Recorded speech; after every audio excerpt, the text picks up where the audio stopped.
कल चुनाव आयुक्त ज्ञानेश कुमार जी की बात को सुन के लगा कि उनका नाम दरअसल अज्ञानेश कुमार होना चाहिए।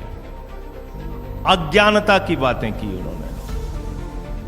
या तो वो मूर्ख हैं या जानबूझ के मूर्ख बन रहे हैं, या वो हम लोगों को मूर्ख समझते हैं। ऐसी ऐसी बातें, ऐसी ऐसी तर्कहीन तथ्यहीन बातें उन्होंने की, हम लोग सुन के हैरान हैं। उनसे जो सवाल पूछे गए उसका एक भी जवाब उन्होंने नहीं दिया। आपने एक महीने के अंदर 25 जून से 25 जुलाई तक एसआईआर में 65 लाख वोट काट दिए बिहार के अंदर, एक भी वोट नहीं जोड़ा आपने। आपने 65 लाख वोट काट दिए। आप कह रहे हैं आप एसआईआर कर रहे हैं, स्पेशल इंटेंसिव रिवीजन, और उस रिवीजन में आपको एक भी आदमी पूरे बिहार में वोट जोड़ने लायक नहीं मिला। ये कैसा एसआईआर है आपका? आपने कहा 22 लाख लोग मर गए, उनके नाम काट दिए हमने। आप उस बिहार में एक महीने के अंदर सारा प्रमाण पत्र चाहते हैं जहां का बड़ा क्षेत्र बाढ़ में पीड़ित रहता है। आप उनसे कह रहे हैं अपना निवास प्रमाण पत्र लेके आओ, अपने माताजी का निवास प्रमाण पत्र लेके आओ, अपने पिताजी का निवास प्रमाण पत्र लेके आओ, पूरे घर का आप प्रमाण पत्र लेके आओ। कहां से लाएगा आदमी? और इसके अलावा ऐसी ऐसी गड़बड़ियां सामने आ रही हैं। आपका बीएलओ खुद से फॉर्म साइन करके जमा कर रहा है, उसकी वीडियो सामने आई। क्या कार्रवाई की आपने? अमेरिका के राष्ट्रपति ट्रंप का वोट बिहार में बन गया, क्या कार्रवाई की आपने?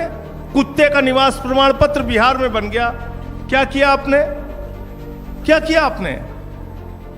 आप बेवकूफ समझते हैं इस देश के लोगों को। खुलेआम आपने एसआईआर के जरिए घपला घोटाला किया, मरे हुए लोगों को जिंदा कर दिया, जिंदा लोगों को मार दिया। लेकिन मेरी चिंता इससे थोड़ा अलग है, और वो गंभीर चिंता है। भारतीय जनता पार्टी, नरेंद्र मोदी जी की पार्टी कहती है इस देश में उन्हीं लोगों के वोट कट रहे हैं जो घुसपैठियां हैं, जो बांग्लादेशी हैं। तो 22 लाख तो बिहार में कह रहे हैं मर गए इसलिए हमने काट दिए। अब 43 लाख जो वहां पे बचे हैं वो सब घुसपैठियां हैं। उनके लिए डिटेंशन सेंटर बनेगा, वो सब पकड़ पकड़ के बांग्लादेश भेजे जाएंगे। वो उनको हिंदुस्तान में रहने का हक नहीं है। वो जो सुप्रीम कोर्ट में गए थे, उन्होंने कहा था कि मैं जिंदा हूं, अब वो बांग्लादेश जाएंगे क्योंकि वो घुसपैठियां हैं। बीजेपी कह रही है वो घुसपैठियां हैं। एक आईएएस अधिकारी हैं व्यास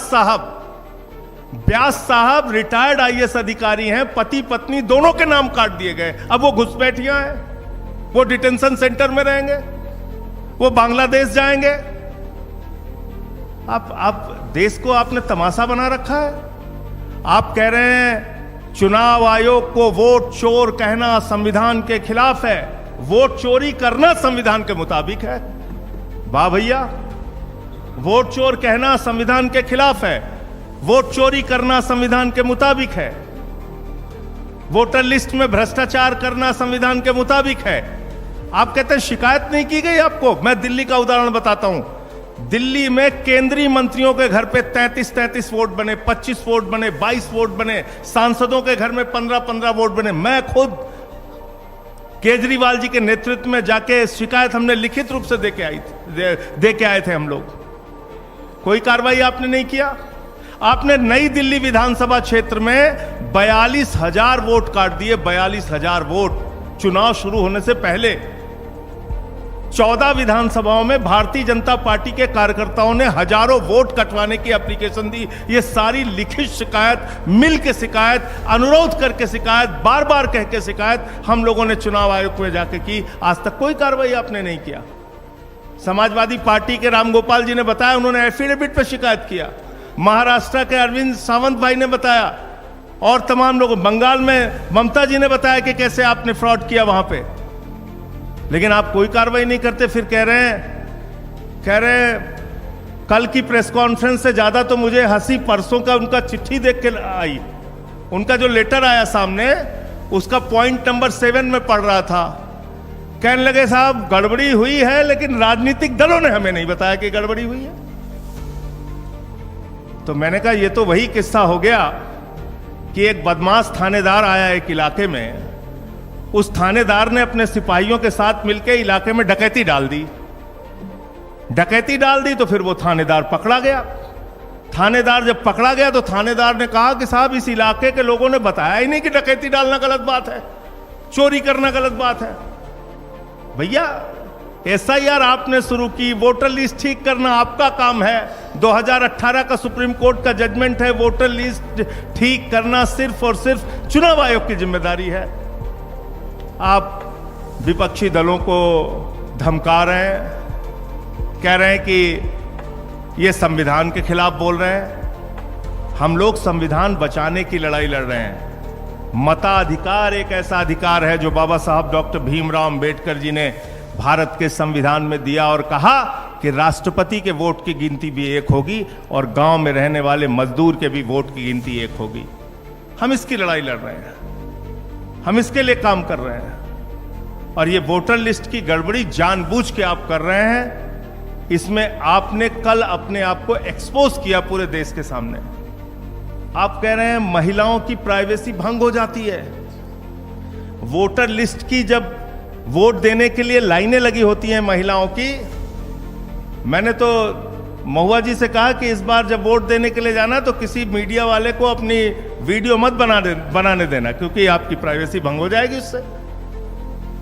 भाई बताइए, आप पूरे देश का चुनाव दिखाते हैं, कश्मीर से लेकर कन्याकुमारी तक महिलाएं लाइन में लगी हैं, वो आप दिखाते हैं, उनका इंटरव्यू आप लेते हैं, वो आप दिखाते हैं।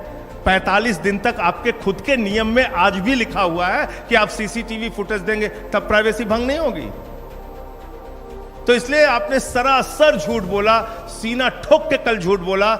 चुनाव आयोग ने कल पूरे देश को यह बताने का काम किया कि वास्तव में उन्होंने भारतीय जनता पार्टी के साथ मिलकर चुनावी घोटाला किया है और चुनाव को प्रभावित करने का काम कई राज्यों में किया है। वही खेल आप बिहार में करने जा रहे हैं। दिल्ली में आपने खुलेआम ये सारा काम किया है। तो मैं सिर्फ इतना कहना चाहता हूं कि आप जांच से बचिए मत, जांच कराइए। जो तथ्य आपके सामने लाए गए हैं अब तक, जिन राज्यों के अलग अलग राज्यों के तथ्य आपके सामने लाए गए हैं, जब तक आप इन सब की जांच नहीं कराते, आपकी निष्पक्षता पे आप कह रहे हैं ना हम समकक्ष हैं, न पक्ष न विपक्ष न समकक्ष।